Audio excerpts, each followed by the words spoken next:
Muito bem, queridos. Estamos aqui para nós, então, falarmos a respeito da nossa segunda aula, do curso de Teologia, para você que vai acompanhar a gente aí, assistir a nossa aula de Teologia de Introdução Bíblica, certo? Nós paramos ali na página de número 8, tá certo? Para você que vai acompanhar em casa aí, através da sua apostila também, tá certo? Nós paramos falando sobre a Bíblia, foi dividida em capítulos e versículo, tá certo? E na página 8, no finalzinho aqui da página 8, tem a continuação falando a respeito da organização da Bíblia, né? Que a Bíblia tem seus 66 livros, 1189 capítulos, 31.173 versículos, e aí você vê o restante das referências que está colocado aqui para você acompanhar, tá certo? Então, na Bíblia Católica, na Bíblia da edição católica romana, os livros de 1º e 2º Reis são chamados de 1º e 2º Paralepomenos. Opa, nomezinho mais complicadinho, mas saiu aqui, né? E Esdra e Neemias são chamados de 1º e 2º Esdra. Era para ser somente um livro, né? Então ficou agora dividido, um de Esdra e outro de Neemias, mas era para ser normalmente só a primeira Esdra e segunda Esdra. Dois livros ficou dividido, que era para ser somente um, tá certo? Aí você vai ver aí também nas edições católicas de Matos Soares, Antônio Pereira Figueiredo, o Salmo 9 corresponde na versão de João Ferreira de Almeida, o Salmo 9 e 10, ou o Salmo 10 é o nosso de número 11, tá certo? É só algum exemplo aqui para você acompanhar a diferença, as mudanças que teve, algumas coisas, algumas adaptações. E vamos falando aqui agora sobre os livros que não tem na Bíblia protestante, né, que é a nossa Bíblia, nossa. A Bíblia católica possui 7 livros a mais do que a nossa. E aqui está a lista de alguns desses livros, que é Tobias, Judite, Sabedoria de Salomão, Eclesiastes, Baruque, Macabeus e Macabeus. Tá? E nós partimos aqui na página 9, vamos continuar falando aqui na página 9, e agora vamos falar de algo especial que muitos cristãos não decoram, não têm guardado em mente. Tá certo? Não tem guardado em mente, isso é uma coisa que todos os cristãos devem saber, devem ter guardado no seu coração, que é o dia da Bíblia. O dia da Bíblia e surgiu em 1549, ali na Grã-Bretanha, quando o bispo Cranmer incluiu no livro da oração do rei Eduardo VI um dia especial para que a população se reunisse e intercedesse em favor da leitura do livro sagrado. Então, nós vemos ali na Grã-Bretanha, surgiu ali através do bispo, e ele deixou um grande legado, né? E a data escolhida foi o segundo domingo, né? O segundo domingo do Advento, é isso mesmo. Celebrado nos 4 domingos que antecede o Natal. Foi assim que o segundo domingo de dezembro tornou-se o dia mais oficial da Bíblia. Então, qual é o dia da Bíblia? Aqui no Brasil, o dia da Bíblia passou a ser celebrado a partir de 1850, perdão, né? Agora corrigindo aqui, 1850, no Brasil, com a chegada da Europa, dos Estados Unidos, dos primeiros missionários evangélicos que aqui vieram semear a palavra de Deus. Então, fica aí guardado na sua mente, no seu coração, que o dia da Bíblia é o segundo domingo de dezembro, né? O segundo domingo de dezembro, isso mesmo, tá? Durante esse período se aguarda aí para não esquecer mais. Vamos falando aqui um pouco a mais. Hoje o dia dedicado às Escrituras Sagradas é comemorado em cerca de 60 países, Olha que coisa bem interessante. Então, em dezembro, não esqueça que é o dia oficial da Bíblia, de comemorar a Bíblia, né, a tradução da Bíblia. Olha só, a edição revisada e corrigida de João Ferreira de Almeida, a Bíblia Sagrada traduzida por João Ferreira de Almeida, a edição revisada e corrigida, e tem na linguagem erudita. E vejamos aqui. Então, queridos, falando aqui a respeito de João Ferreira de Almeida, que foi um grande importante, né, que trouxe a tradução da Bíblia para o português. E as primeiras escrituras da Bíblia surgiram na Alemanha em meados do século XV. O que acontece? Ouvindo o chamado, Jonathan Gutenberg desenvolveu a arte de fundir tipos metálicos, move. Então, o primeiro livro de grande porte produzido por sua prensa foi a Bíblia, em latim. Cópias impressas, decorações à mão, passaram a ser competir com os mais belos manuscritos.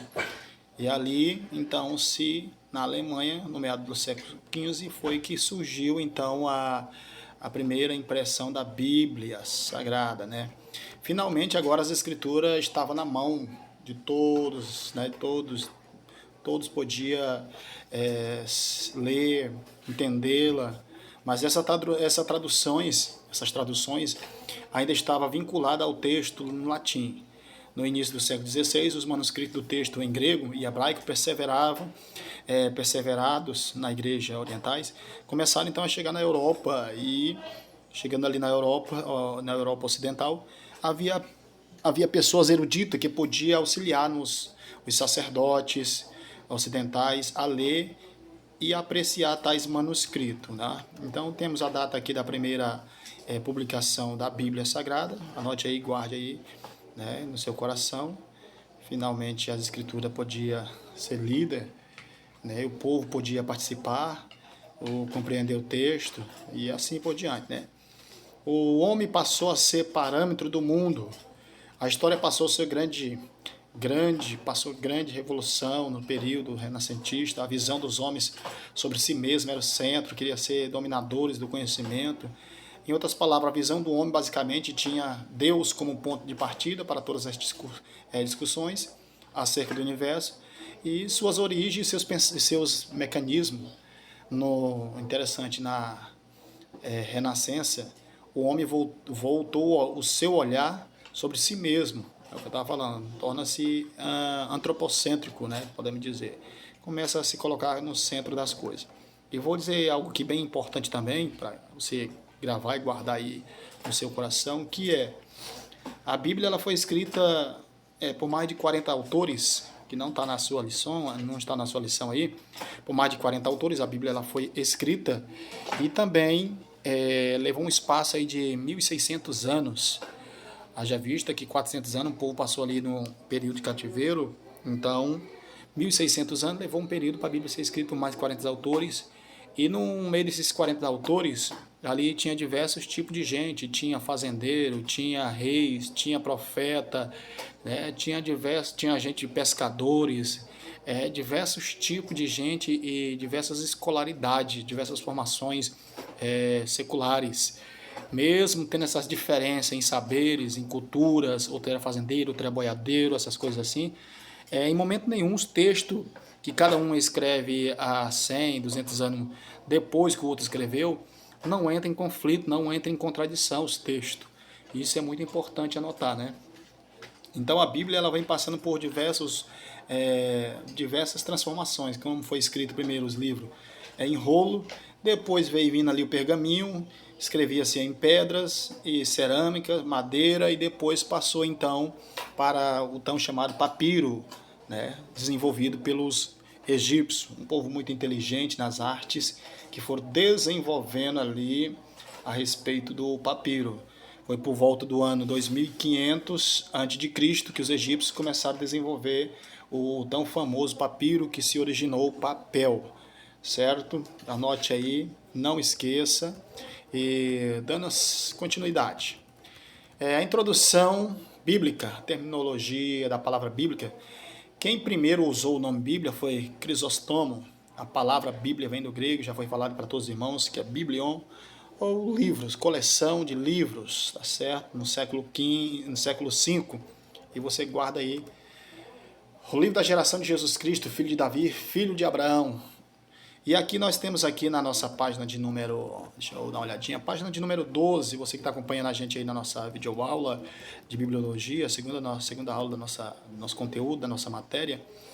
Eu vou falar agora os nomes que a Bíblia recebe, né, conforme está escrito nas Sagradas Escrituras. Vejamos, olha os nomes da Bíblia: a Palavra de Deus, outro nome que as pessoas dão à Bíblia: Sagradas Letras, Escritura de Deus, a Lei, Oráculo de Deus, Livro do Senhor e Testemunho também, né? Testemunho, ou decreto, ou juízo, mandamento, preceito, perdão. Então, Nós entendemos que a Bíblia ela tem diversos nomes. Quando você ouvir falar Palavra de Deus, não está errado. Sagradas Letras, ou a Lei do Senhor, as Escrituras de Deus, nada disso está errado. São diversos nomes que vêm comparecendo em tempos diferentes por diversos autores, diversos escritores que vêm escrevendo em épocas, em séculos e em dias e em anos diferenciados.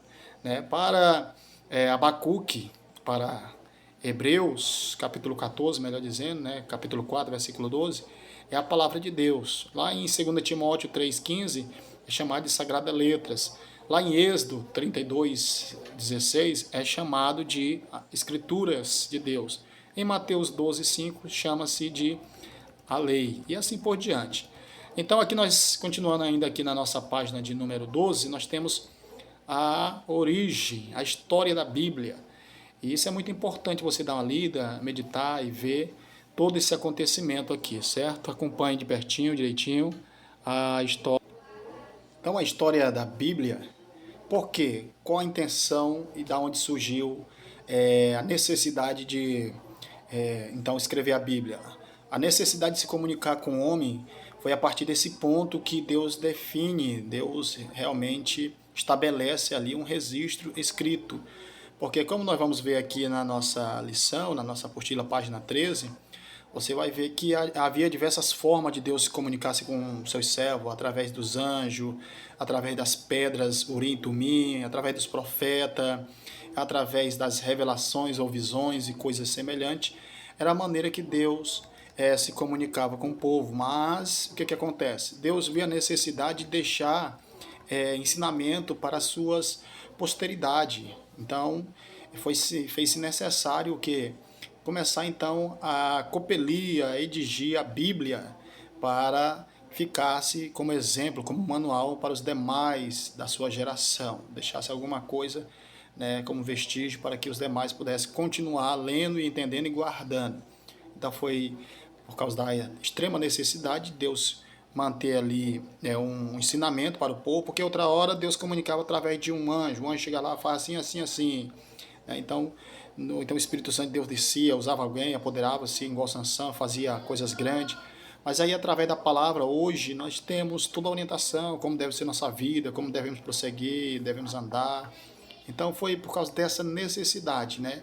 A necessidade de se comunicar com o homem de uma forma efetiva e definida, né? Ou através de anjo, através de sacerdote, ou através de Urim e Tumim, ou através das pedras afogueadas, através de revelação. Então Deus decidiu definir aqui uma estratégia, uma maneira para nós ficar comunicando. E como é que é? Através da palavra agora escrita, né? A compreensão das escrituras sagradas, sem dúvida, é um dos elementos mais poderosos, né? Mais abençoado que nós temos para a nossa fé cristã. Um importante testemunho, né? Importante, ficou guardado para nós hoje. Então, várias alternativas estavam ali diante de Deus, diante do Senhor, o Deus Todo-Poderoso, grande Yahvé, quando ele decidiu escolher um meio para transmitir, um meio único, né? Um canal único do locutor enviar a sua mensagem ao receptor para que chegasse ao destino final, que é nós, tá certo? Então ele poderia ter usado um versículo só para falar o que ele queria. Então temos outras ocasiões, como na Bíblia mostra, né, lançava sorte, na ocasião de Jonas ali, você vê que o povo lança sorte para ver o que é o que não é de Deus. No tempo de Urim e Tumim, também o povo orava dessa forma, pedia orientação. Então nós vemos aqui todos esses versículos sofriam algum tipo de limitação, ou podemos dizer, de uma certa deficiência. Enviar um anjo para que entregasse cada mensagem de Deus a cada ser humano, em cada situação, ou empregar uma voz audível e milagres direto.